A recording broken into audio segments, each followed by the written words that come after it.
ya seneta yangu ndio Nyang'au. Nilisikia juzi akiongea maneno mengine, huyu anaitwa sasa tunataka tusikie sauti yake kama iko mabadiliko.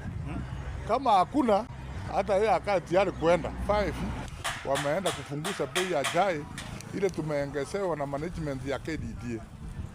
Tumeshindwa au ni binadamu kweli wale tumechagua au ni wanyama, kwa sababu mtu anastahili kutetea watoto yake, lakini badala yake hao wanaenda kufua watoto yao nguo. Watoto wachukuu tutasomesha hao na nini? Waliahidi sisi miaka 2 ijayo kila mtu atakuwa akitembelea gari. Sasa angalia vile tumekaa, hata hatuna mafuta ya kumpaka nywele.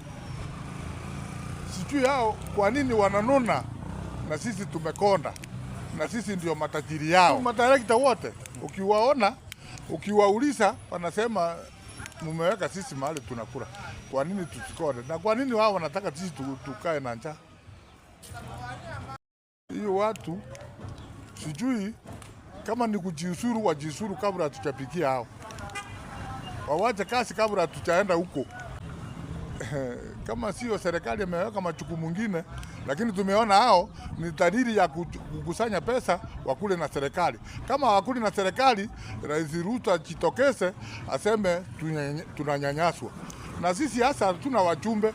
Kama wajumbe wangesikia hii maneno, tunaona vile machozi yanaendelea kutiririka.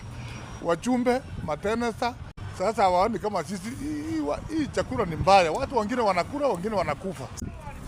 Masangao kubwa ni ile tumesikia madirekta wetu walicho ni 10 na 5 wameenda kufunguza bei ya chai ile tumeongezewa na management ya KDDA.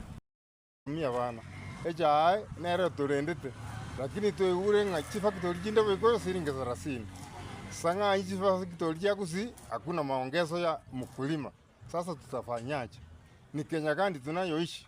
Abantu ambao niko tenera walimi ni lazima waondoke ama wasifanye kazi, tujitetee sisi wenyewe. Baba tulirete ile miaka ibere ya etirenga mwaka oringa omorimi yako tarere chao mwaka egali no nengo tuwe kekesona bona nali bato korabi atuijane tukumitengi